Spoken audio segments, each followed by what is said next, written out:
Bueno, vamos a continuar. Conectémonos, por favor.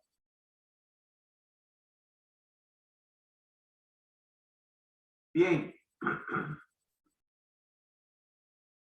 Bueno, nos habíamos quedado con esta idea y que son las que también fundamentan y sostienen la influencia del desarrollo de las ciencias modernas en el desarrollo de la sociología como ciencia. Entonces vamos a ver que el desarrollo de las ciencias modernas, más viejas que la sociología, fueron también como las condiciones que permitieron también que la sociología, como un saber específico de la realidad humana y del universo, también se desarrollara. Así que está planteada pues esta situación. Bien. Si hay alguna pregunta, también les sugiero que la hagan al respecto. Bien, bueno, entonces el escepticismo, la duda metódica y el enfatizar el uso de los sentidos como instrumentos para producir conocimiento van a ser como los elementos epistemológicos que se van a tomar en cuenta. Bien, ese con respecto al desarrollo de las ciencias modernas. Pero también aquí nosotros no podemos pasar desapercibidos acontecimientos o hitos transformadores que también provinieron del mundo de las ideas para el desarrollo de la sociología. Y es el planteamiento siguiente: la promulgación y aceptación de la Declaración Universal de los Derechos Humanos, el concepto de soberanía nacional y la separación de los tres poderes del Estado moderno elaborados por Montesquieu. O sea que también en el ámbito de las ideas vamos a encontrar este presupuesto necesario que le dio también origen a la sociología.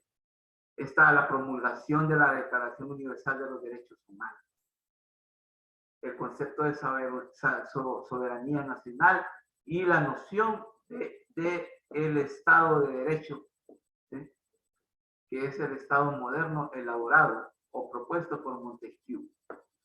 El Estado moderno a partir de los tres poderes que hoy en El Salvador está mancillado. ¿Sí? Esos son los antecedentes a los que nos estamos refiriendo anteriormente. Son los antecedentes teóricos. ¿Sí? Esos son los antecedentes teóricos que le dieron origen a la sociología. Pero ahora vienen los antecedentes históricos. Los antecedentes históricos son aquellos procesos, ¿sí? Procesos o megaprocesos, llámenle también. ¿Sí? Aquellos procesos transformadores de la realidad social, económica, política, cultural. Y aquí tenemos pues los cambios acelerados que sufre la sociedad europea en los siglos XVIII y XIX, caracterizados por novedosos procesos sociales, económicos y tecnológicos. Lo que decía. De ahí pues podemos deducir los cambios se producen simultáneamente y tienen que ver con un proceso de urbanización acelerado, un cambio en las tendencias demográficas, el desarrollo de un nuevo modo de producción. Esto es muy importante, el capitalismo. Quiero manifestar una idea. Quiero que también ustedes la tengan presente. La sociología, como ciencia, es hija legítima de la sociedad moderna. En otras palabras, de la sociedad capitalista. ¿Sí? O sea que es una ciencia que, a diferencia de otras, surge precisamente con el desarrollo del capitalismo. Y por eso es que son entrañables la sociología con el modo de producción capitalista, porque surge precisamente con este modo de producción y que todavía prevalece. La sociedad salvadoreña es una sociedad capitalista. Más adelante va a haber un tema en el cual nosotros vamos a tener que desarrollar y aclarar por qué la sociedad salvadoreña es una sociedad capitalista. Subdesarrollada, ese es harina de otro costal, pero es capitalista. También hay que destacar los avances científicos y tecnológicos que involucró el proceso de revolución industrial. La revolución industrial es fundamental para hablar del surgimiento de la sociología como ciencia. Y aquí viene otro proceso importante que también fue un acontecimiento fuerte que transformó las ideas, los modos de pensar, sentir y actuar, que fue la Revolución Francesa, que va a transformar la organización social, política y económica de Europa.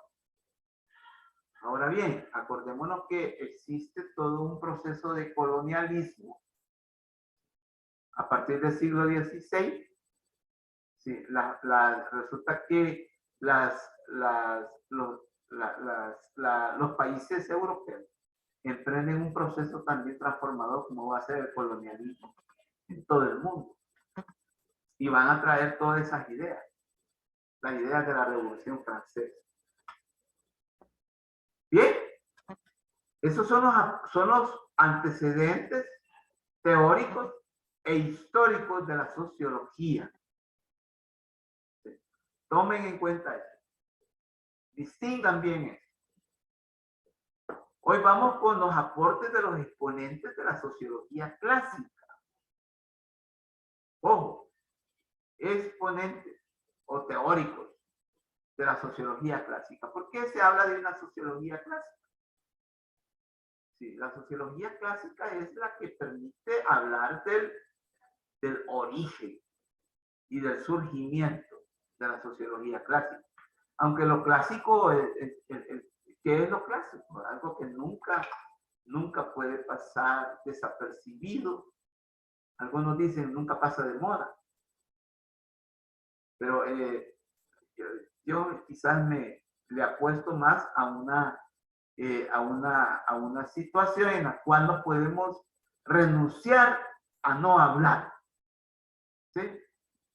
Y precisamente en la sociología es lo clásico, es la sociología clásica. Hablar de la sociología clásica, ¿sí? Es necesario hablar de ciertos señores, llamémosles así, ciertos personajes, ciertos, digamos, pioneros. Y por eso es que necesariamente tenemos que hablar de Augusto Comte. ¿Sí? Aquí lo tenemos ya. ¿Sí? Augusto Comte es considerado el iniciador del positivismo y de la sociología científica. Imagínense, este señor era filósofo. En un primer momento se habla de una filosofía positivista. Sí, es el fundador del positivismo. Hoy en día se llama positivismo lógico. El positivismo es una corriente filosófica. ¿Cuál es el presupuesto fundamental del positivismo? Que todo parte de un hecho. El origen es un hecho. Hablar del origen de algo o de alguien es hablar de un hecho. Partir de los hechos. Ese es el positivismo. ¿Sí? Si no hay un hecho, no puede explicarse algo o alguien. ¿Sí? La preeminencia de los hechos.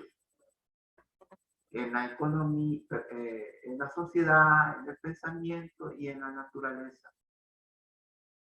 Todo parte de los hechos. La preeminencia del hecho. Entonces, ese es el positivismo, pero eso le permitió a Augusto Comte fundar la sociología como ciencia. Seguimos. El centro de gravedad de su doctrina es la ley de los tres estados. Ya lo vamos a explicar. O de los tres estadios. Ya formulada en las obras de su juventud. En ella se contiene la crítica a la religión y a la metafísica y la declaración de su positivismo. Eso de la ley de los tres estadios, bueno, no, más adelante van a ver a qué nos vamos a referir. Los aportes puntuales de Augusto Comte. Bueno, haber fundado una ciencia de la sociedad, la sociología. Él en un primer momento le llamó física social a la sociología. ¿Por qué?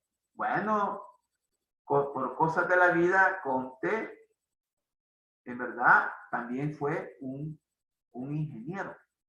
Era ingeniero mecánico. ¿Sí? Entonces, la ingeniería mecánica, dentro de uno de sus postulados epistemológicos, es que el movimiento, ¿sí? La estática, la dinámica, son categorías propias de la mecánica. Entonces, por eso es que Comte en un primer momento le llamó física social a la sociología. Entonces, vemos pues que, por eso es que si usted lee sus postulados, él habla pues de la dinámica, ¿sí? Y de la estática, que son categorías propias de la ingeniería mecánica. Entonces vemos pues que en un primer momento pues él le va a llamar física social, ¿sí? Entonces vemos pues que, pero ya después de tanta argumentación, ¿sí? Vamos a ver que va a terminar tildándola de sociología, ¿sí? Pero también, bueno, como estamos con lo que también él produjo a nivel de la filosofía, y la filosofía le dio lugar, pues, a una producción en las ciencias políticas. Increíble, Comte. Increíble su producción. Porque también vamos a hablar de una política positiva. Imagínense. Después de una ardua labor de modificación de su producción intelectual, lo llevó a formular los cimientos de otra disciplina, cuyos fundamentos fundamentales son que debe existir un gobierno para que exista una sociedad. Bueno, es sensato, es algo sensato eso.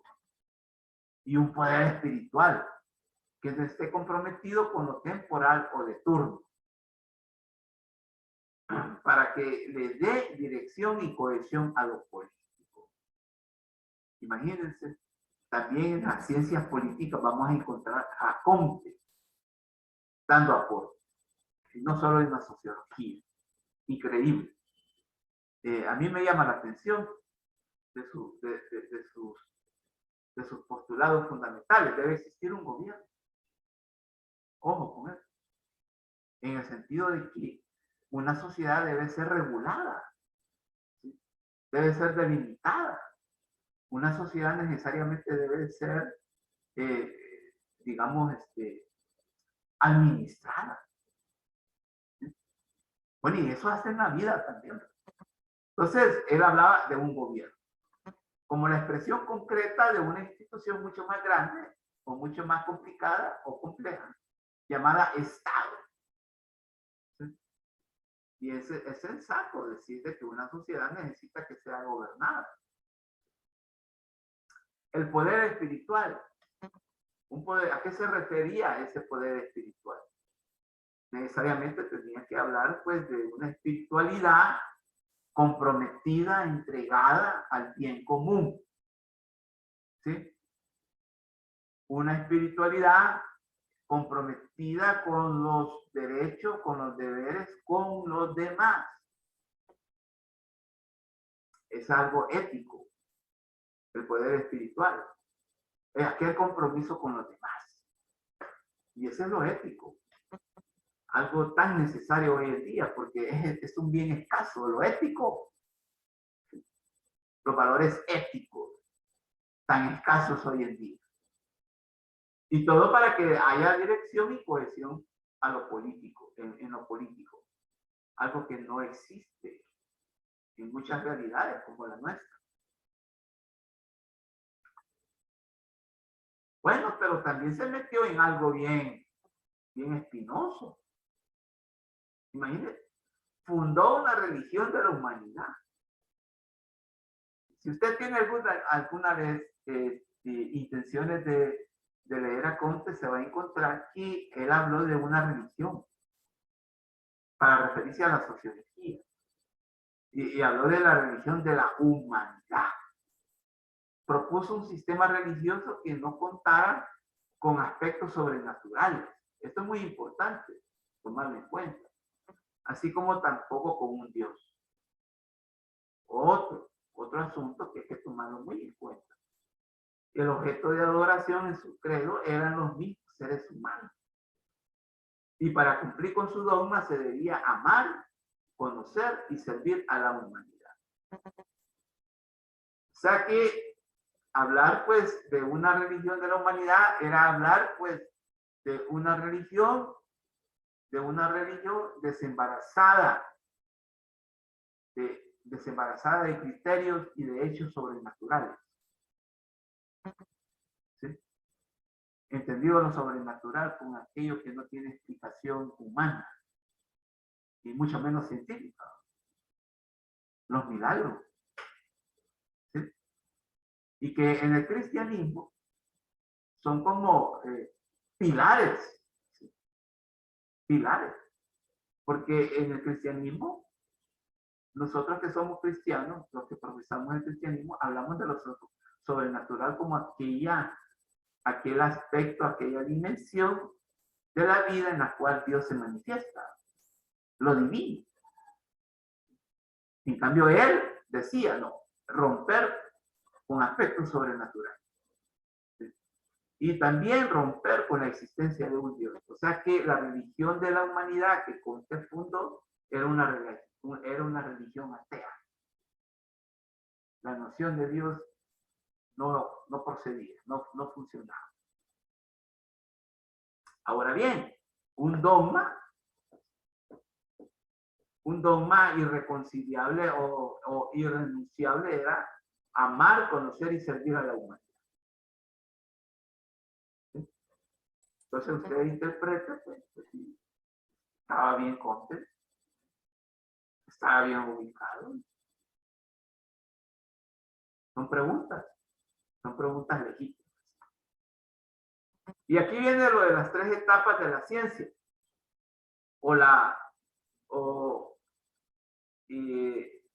Lo que decíamos hace unos minutos cuando comenzamos la clase. Sí. Es las 3 fases o los 3 estadios. Pero aquí lo vamos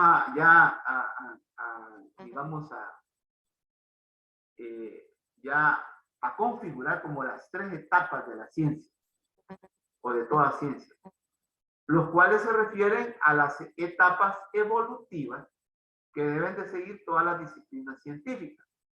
En la primera etapa o estadio, también conocida como teológica, se busca una causa primaria, o sea, un génesis, una situación que hablara de un origen, o sea, de una génesis.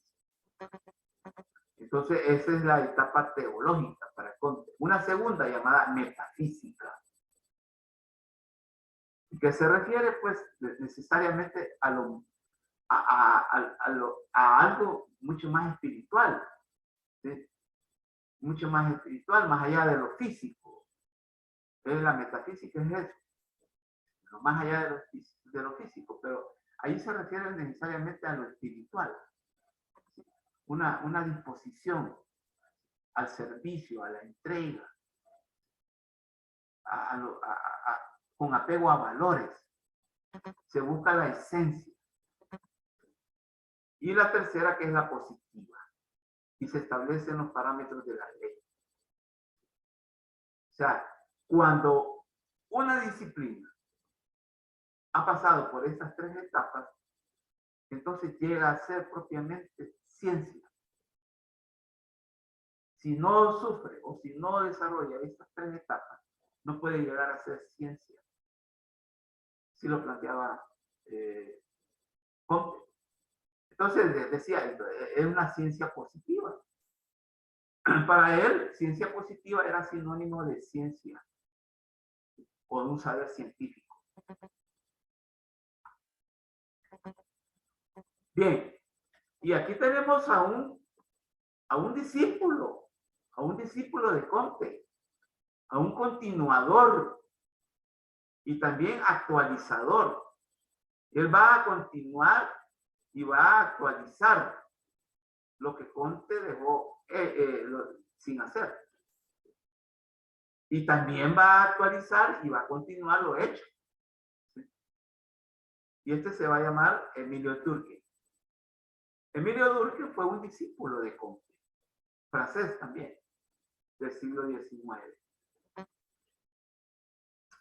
Con Durkheim hay un aspecto muy peculiar, muy importante que señalarlo, porque ya en el devenir de la ciencia, o sea, de la sociología, Comte va a configurarse como el creador, el fundador de la sociología academicista. Es el que en verdad le va a dar un carácter académico a la sociología. ¿Qué es eso de carácter académico? Lo académico. El carácter académico es todo aquello en lo cual un saber se involucra para ser enseñado, ¿sí? Y ser aprendido. O sea que se va a involucrar a la sociología como una ciencia digna de ser enseñada y aprendida en las universidades. Ese es el carácter académico de algo, ¿sí? Que se va a llevar, va a ser trasladado de los, digamos, de los laboratorios científicos, en este caso, del laboratorio de la realidad, ¿sí? Y se va a enseñar ya también en las universidades, de aquel entonces, la sociología, como carrera, como un saber digno de ser aprendido y enseñado en las universidades. De hecho, pues vamos a ver aquí algunas ideas que también desarrollan eso que estoy diciendo. Creó el primer departamento de sociología en la Universidad de Bordeaux en 1895, lo que yo les decía, publicando las reglas del método sociológico. Ojo con esto. A Emilio Durkheim le vamos a deber, en verdad, en que la sociología por primera vez va a tener un método propio, un método sociológico. Entonces ya ese pedir prestado que yo les dije, ese pedir prestado a las ciencias naturales, que en un primer momento hizo la sociología, eso lo va a regresar. Muchas gracias, ¿verdad? Yo ya tengo mi propio método. Pero va a ser con este señor, cuando él, en su producción intelectual, creó las reglas del método sociológico. Es un libro muy importante, muy importante. Entonces, con Durkheim, esto podría ser una pregunta de examen. ¿quién va a ser el que va a establecer un método en verdad sociológico? ¿Quién es el que va a construir una metodología sociológica o un método sociológico? No me vayan a decir que es Comte, sino que es Emil Durkheim o Emilio Durkheim. ¿Sí? Es con Durkheim que se puede hablar de, perdón, del método sociológico y no con Comte. Si Comte, pues si la creó la fundó a la ciencia. Y aquí hay otro dato importante alrededor de Durkheim. En 1896 creó la primera revista dedicada a la sociología, el año sociológico. La Année sociologique. Aquí está, pero está escrito en francés. El año sociológico. Como les digo, Comte fue el fundador, pero va a ser Durkheim el que le va a dar continuidad y actualidad. A tal grado que se le va a considerar el fundador de la sociología academicista propiamente dicha. ¿Por qué? Pues gracias a Durkheim la sociología se va a enseñar y se va a aprender en las universidades europeas. A tal grado que él creó una revista dedicada a la sociología, el año sociológico. El otro dato, Durkheim fue el mayor proponente del estructural funcionalismo. Imagínense. El máximo exponente del estructural funcionalismo. Una corriente teórica fundacional tanto para la sociología como de la antropología. ¿Por qué metemos a la antropología? Porque en realidad también la antropología es otra ciencia social que le debe mucho a la sociología, precisamente. Quizás a nivel genérico o a nivel general podríamos decir que, bueno, si la sociología, su objeto de estudio son las relaciones sociales, de distinta índole de distinta naturaleza, a la antropología le interesan las condiciones de vida configuradas de los seres humanos, de las culturas. Entonces, pero para que haya condiciones tiene que haber relaciones. ¿Sí? Esta es una ley general de la sociedad. Para que haya condiciones, antes tuvo que haber relaciones para que haya condiciones. Y esto no me lo estoy inventando. Entonces, por eso es que vamos a ver pues un vínculo muy estrecho de la antropología con la sociología. Otro aporte de Durkheim, según su visión, las ciencias sociales deben ser puramente holísticas. Esto es, la sociología debería de estudiar los fenómenos atribuidos a la sociedad en su totalidad, en lugar de centrarse en las acciones específicas de los individuos. Esto es muy importante. Porque Durkheim va a decir, mire, a nosotros nos importa, no nos interesa. Claro, interesa, pero cuando a uno le interesa algo, hay que también proponerse pasar a lo importante. ¿Sí? Porque muchas veces cuando algo te interesa, pues no pasa a más. ¿Sí? Usted dice, ay, qué interesante. ¿Sí? Muchas veces usted dice de algo o de alguien, qué interesante. Pero hasta ahí nomás, no pasa. Cuando vos decís lo importante. Entonces, para Durkheim, lo importante es considerar a las ciencias sociales como aquellas ciencias holísticas. ¿Pero qué quiere decir lo holístico? Aquí hay una palabra muy también, muy clave en ese sentido, totalidad. No es sumatoria. La totalidad no es una sumatoria. Ojo con esto, ya, ¿por qué? primero hay que explicar lo que es lo holístico. Lo holístico es aquella capacidad integradora, aquella capacidad de poder integrar distintos componentes para explicar un fenómeno. En este caso, la sociedad. Entonces, la sociedad tiene una esencia holística. La sociedad no solo es economía, es también cultura, es también política, es también lo social, es también lo político, un sinnúmero de niveles. Entonces, tiene que ser holística, entonces, integradora, tiene que ser integral, tiene que tener una capacidad de inmiscuir la totalidad, no la sumatoria, dije. Entonces, ¿qué es la noción de totalidad en este sentido? Aquellas partes que involucran una realidad holística, pero que están interrelacionadas constantemente y que explican eso holístico.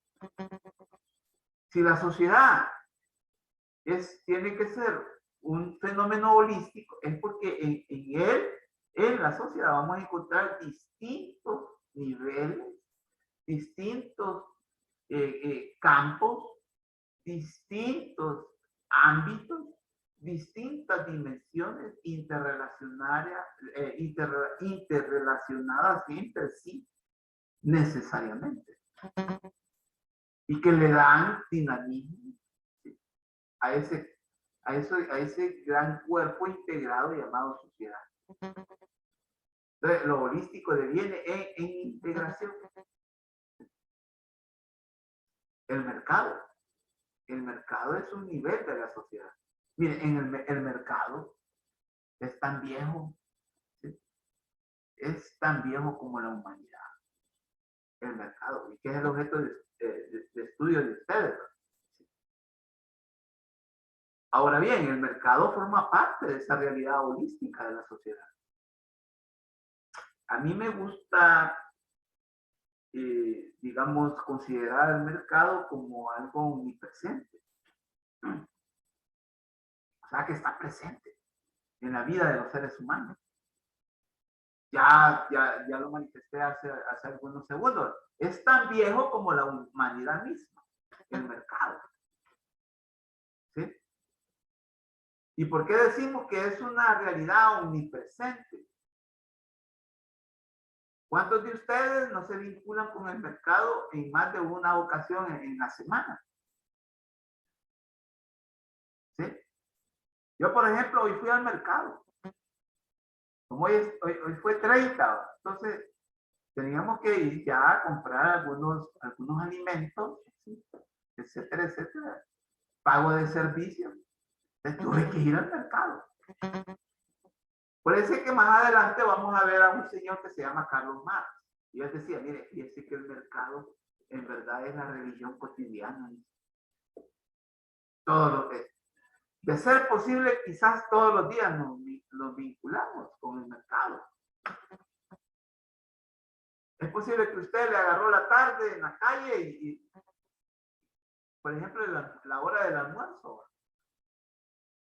En la calle le agarró la hora del almuerzo y usted a dónde va a ir, a un restaurante, a un comedor. Y ya está una manifestación concreta del Estado, del mercado. Del mercado. Entonces, mire, el mercado es una realidad, digamos, omnipresente en la vida de los seres humanos. Y que eso debe ser muy importante para ustedes. No sé si hay alguna, digamos, alguna opinión a lo que estamos diciendo. Aquí viene otro señor, muy importante también para la sociología, propiamente dicha. Los aportes hechos por Karl Marx a la sociología y a las ciencias sociales. Mire, hay algo aquí muy importante y que a algunos les parece muy curioso. Aunque no fue sociólogo, a diferencia de Durkheim, y de Comte. Ellos fueron sociólogos. Tomen en cuenta esto. Puede ser una pregunta de examen. Mire, ¿quién, a pesar de que no fue sociólogo, es considerado un precursor de la sociología? No me vaya a salir que fue Durkheim o que fue Comte. Fue este señor, Karl Marx. Repetimos la idea, aunque no fue sociólogo, sino filósofo y economista. Lo extraordinario en su producción intelectual es que se encuentra plasmada toda una sociología de la historia de la humanidad y del capitalismo concretamente. Ojo con esto. Resulta que usted puede producir intelectualmente. Y resulta que la gente que lo va a leer, la gente que lo va a aplicar, la gente que lo va a investigar, usted posiblemente va a ser considerado alguien que le da origen a otras ideas distintas. Yo no sé, pero por ejemplo, Marx no era sociólogo, pero en su filosofía y en su economía encontramos todos los parámetros necesarios y suficientes para hablar de una sociología. Es como la Biblia. La Biblia es un documento complicado, complejo, y ahí encontramos economía, encontramos filosofía, encontramos antropología, encontramos sociología, encontramos política. A la ciencia política la encontramos también en la Biblia. Increíble, maravilloso, es maravilloso. Y no es un documento de sociología o de economía. ¿Sí? O sea, propiamente dicho. O sea, con nombre y apellido. Entonces, es un libro, es un documento que habla de la vida, de la relación, o de la vida o de la relación del hombre con Dios. O el papel de Dios en la historia de la humanidad. Eso es la Biblia. Si alguien puede desmentirlo, que lo haga. Entonces, ¿cómo encontramos esos aportes? Así. Entre sus aportes a la sociología se destacan el concepto y la categoría de lucha de clases, el cual configura una explicación o lectura del movimiento de la sociedad en el sentido de que los seres humanos en determinadas condiciones históricas entran en relaciones, las cuales las hacen diferenciarse en clases sociales, en donde cuajan los intereses y las necesidades materiales y espirituales para hacerse conscientes de un pensar, sentir y actuar. De ahí que al acumularse las contradicciones de clases existenciales y vivenciales se van configurando enfrentamientos entre grupos antagónicos. Lo que decíamos al principio, cuando hablábamos de materialismo histórico, ¿se acuerdan?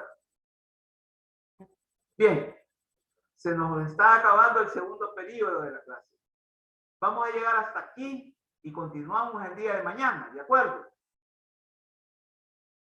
Vamos a llegar hasta aquí. De acuerdo, Ok, Lee. De acuerdo, Lee. Pasen buenas noches. Gracias, feliz noche. Feliz noche. Gracias, para Lee. ustedes Feliz también. noche. De acuerdo. Mucho gusto.